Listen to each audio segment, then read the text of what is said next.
in other words, to coagulate our different points of view. And if there were a very dominant person present, he or she would tend to force the particular view upon everybody else and say, no, obviously it isn't what you say it is. Look, it's perfectly clear that it's that. So we are living in a Rorschach blot. Only urban people have difficulty in realizing this. Because urban people live in a straightened out world. And we call them straights or squares. Because they think in very simplistic terms. So Euclid had a very simple mind. And therefore he discussed a geometry which wasn't a measure of the earth at all. The word geometry is from the Greek geos, the world, the earth, gis, and metra, which means to measure. Now the Greek word for measure, from which we get metric, meter, comes from the Sanskrit root, M-A-T-R, which also means to measure, and derived from that is the Sanskrit word maya, which means illusion, as well as imagination. So figuring it out is the measuring of the world, the metering. And meter also is the Greek word for mother, and is, of course, the root of the word matter, material.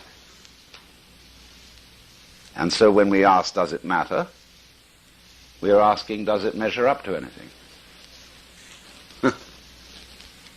Well, we come to the conclusion that there is no matter. There's form. It's the form that matters, or you could say the universe is a matter of form. And in Sanskrit, there is no word for matter. The word rupa, which is used for the material or physical world, means form. And so you get nama-rupa as the full name for what we call physical reality.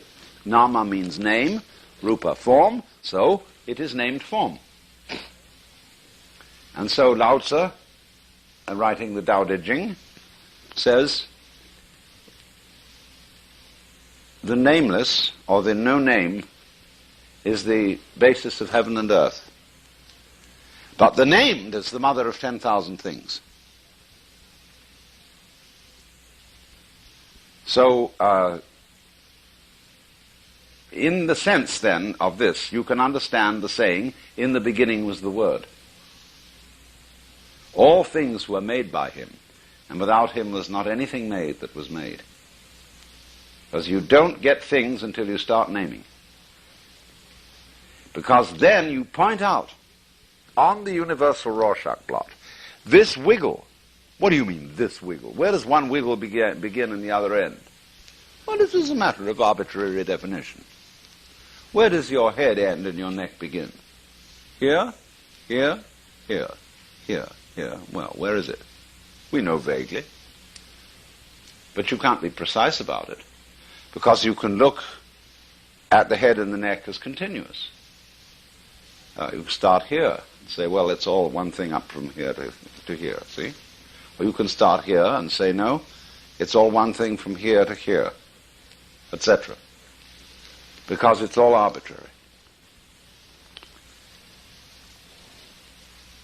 And the value of it is that by description